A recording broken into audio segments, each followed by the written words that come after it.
Hey mon bon ami, si tu veux soutenir la chaîne, je t'invite à le faire gratuitement sur YouTube. Tu regardes une petite pub de 30 secondes et ça nous fait gagner un peu de sous. Merci beaucoup et que la passion te guide. Ouais. Salutations Tedena, c'est moi le chef et aujourd'hui on va parler encore d'une sortie manga. Et j'ai envie de te dire encore un petit coup de cœur de dernière sortie. Là on va parler de Survivant. Hein, l'histoire du jeune S. Aux éditions Vega, que je te présentais il n'y a pas longtemps, par Saito Takao et Miyagawa Akira. Or, j'ai kiffé, mais avant de te dire pourquoi j'ai kiffé, je vais te faire un petit résumé des familles comme d'habitude. Ouais. Le déluge annonce-t-il la fin de la civilisation ? Point d'interrogation. Lors d'une randonnée en montagne entre amis, et alors qu'il explore une grotte, le jeune Satoru se retrouve emprisonné par un puissant séisme. Il parvient à s'échapper tant bien que mal de sa caverne, pour se retrouver alors dans un monde entièrement transformé. La montagne est devenue une île isolée cernée par la mer. Seul et livré à lui-même, le jeune garçon devra défier les multiples menaces d'un monde redevenu sauvage. Ouais. Alors, qu'est-ce que j'ai pensé des deux premiers tomes de Survivant? Ouais, parce qu'il y a deux tomes qui sont déjà sortis, et j'ai personnellement très hâte de voir le troisième, parce qu'il y a un espèce de suspense sur le dernier, voilà. Alors pourquoi c'est cool? Est-ce que t'as déjà vu le film Seul au monde? Qui, à part être un immense placement de produit pour FedEx, est un film sur un mec qui survit par ses propres moyens. Un film de survie en fait, c'est une espèce de Robinson Crusoe. Et là on est un peu dans le même délire. J'ai l'impression que c'est une mode en ce moment, le côté survivalisme, parce que tu vois, il y a Dr Stone, dont je parlais récemment dans les lectures du chef, qui parle un peu de ça, genre il n'y a plus de civilisation, faut reconstruire tutti quanti. Et il y a 2-3 autres mangas qui sont sortis il y a pas longtemps qui parlent un peu du même sujet, qui parlent du survivalisme. Ça doit être une mode au Japon, ou alors ils sentent que le pays va bientôt couler, je sais pas, ils sentent les trucs les japonais.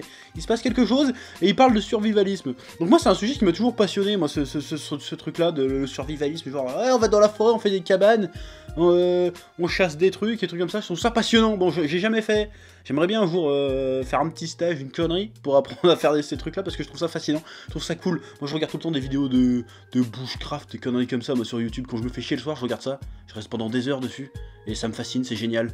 Donc voilà, je vois un manga qui parle de ça, je fais cool, je vais aller regarder. Donc c'est intéressant, pourquoi? Parce qu'au-delà du côté on apprend des trucs de survie, parce que c'est un mec qui sait pas survivre en fait, donc il découvre par instinct, il teste, il expérimente, c'est très intéressant, puis donc t'apprends des choses, forcément, des petites astuces de survie, ou que tu te retrouves dans la merde, il faut survivre, c'est la crise, il n'y a plus de travail, les gilets jaunes, tu sais pas ce qui va se passer, t'en sais rien, tu vois, et là t'apprends des petites astuces. Mais après le côté, narrativement c'est intéressant, parce qu'on a vraiment un gamin, parce que là c'est vraiment un gamin, il doit avoir 13-14 ans, un truc comme ça, le gosse, je sais plus, qui tout d'un coup était couvé par ses parents, tout ça, il se retrouve tout seul dans la forêt, dans la jungle, il n'y a plus personne, apparemment le Japon a plus ou moins coulé, le gars est tout seul sur une montagne, il faut qu'il se démerde, et ben il va se démerder. Et il arrive mille embrouilles, et c'est plutôt intéressant dans sa narration, parce qu'on a vraiment une narration à la première personne, c'est-à-dire c'est le mec qui se parle tout seul, pendant les deux tomes il parle tout seul le gars. Il n'y a pas d'interaction, il y a un seul personnage, et tu dois suivre ce personnage-là, avec ses petites aventures. Voilà, il y a des petites aventures qui ont l'air de rien, mais en fait sont vraiment importantes, parce qu'à chaque aventure, s'il gère pas mal la crise, et ben il peut crever, et il peut crever tout seul comme une merde, sans que personne sache où il est passé, tu vois. Et c'est plutôt intéressant comment il gère ça, le fait qu'il, pour un moment, le gars est persuadé d'être le seul sur Terre, il y a vraiment des trucs super intéressants. Comment il va se trouver à manger, comment il va se trouver à chauffer, comment il va se trouver de la flotte, comment il va apprendre à conserver la bouffe. Bon, et après il y a des petites facilités scénaristiques de temps en temps, hein. Spoiler, à un moment donné, il trouve un guide de survie. Comme par hasard, quoi, il trouve un guide de survie, ah bah je vais regarder là-dedans, ça va m'aider à faire quelques trucs. Mais à part ça, c'est vraiment cool. Il y a un petit côté un petit peu jeu vidéo RPG, genre le gars c'est Minecraft si tu veux, tu vois. Et c'est pas mal. Franchement, tu vois un peu l'évolution du personnage au fur et à mesure, mais il y a le côté un peu l'homme face à la nature, j'ai envie de te dire. Bon, il en est pas à boire sa pisse, mais il y a un petit côté, je sais plus c'est quoi le mot, introspection. Si tu veux, le gars il est tout seul avec lui-même. Et tu sens au fur et à mesure que tu lis, parce que tu lis un peu ce qu'il pense, que sa pensée évolue un petit peu. C'est très intéressant comme développement de personnage, tout ça. Au fur et à mesure qu'il avance dans la technologie, plus ou moins, dans sa survie, et ben ça devient un homme plus aguerri. Là, c'est même plus un enfant, c'est vraiment un homme. Je veux dire, à un moment donné, à partir du moment où tu chasses ta bouffe tout seul, tu te chauffes tout seul, bon bah t'es un bonhomme, je suis désolé, t'es plus un gamin. Donc voilà, c'est vraiment très intéressant, parce qu'il y a le côté, comme je te le dis, on apprend plein de choses, Mais t'as le côté aussi, bon, si j'étais à sa place, qu'est-ce que je ferais, tu vois? Et t'apprends des choses, mine de rien. Donc voilà, le survivant, c'est palpitant parce que t'as vraiment des petits suspens. Genre là, à la fin du tome 1, je te spoil, mais disons qu'il y a un ours qui l'attaque. Comment ça va se finir? Tu sais pas comment il va s'en sortir, parce que le gars, il a pas d'arme, il a rien, tu vois. Il y a un putain d'ours qui veut le bouffer. Il fait, comment je vais m'en sortir? Il y a toujours des petits suspens comme ça du quotidien. Un peu à la mode Lost, mais sans le fantastique, si tu veux. En plus, t'as toujours ce mystère derrière. Mais qu'est-ce qui est arrivé à la civilisation? Qu'est-ce qui s'est passé? Pourquoi le Japon a coulé? Qu'est-ce qui se passe? Et qu'il reste encore des gens sur Terre? On sait pas. Donc il y a ce côté un peu SF, finalement, anticipation. Vraiment là-dedans, on est dans l'anticipation. Très intéressant.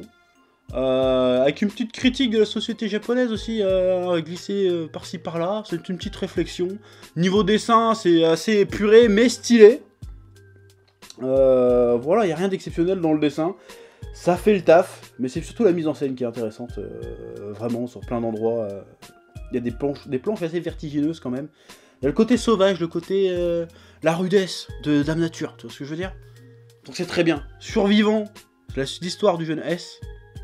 Je suis très curieux de voir la suite. Donc voilà, je pense que si moi je suis curieux, je pense que toi aussi tu seras très curieux de savoir la suite en lisant ce manga aux éditions Vega. Voilà, oui. Sur ce, comme d'habitude, je te laisse le soin de me dire ce que t'as pensé de ce manga si tu l'as déjà lu dans les commentaires. Si t'as envie de le lire, tu me dis aussi si ça a l'air bien, tu en parles dans les commentaires. Tu laisses un pouce bleu ou un pouce rouge, c'est selon, hein. Tu t'abonnes si c'est pas déjà fait. Je te dis à bientôt pour une prochaine découverte manga. Hein? Voilà, parce que c'est bien de faire découvrir des mangas aussi de temps en temps, merde. Elle est où la passion là? Bah voilà, elle est là. Voilà, sur ce, à plus dans le bus comme on dit. Ah, elle est nulle cette expression, putain. Eh oh, tu vas pas te barrer comme ça, hein? Tu vas laisser un pouce bleu? Un petit pouce bleu, hein? Puis tu regardes aussi les autres vidéos? Parce que voilà, tu t'abonnes? Ouais?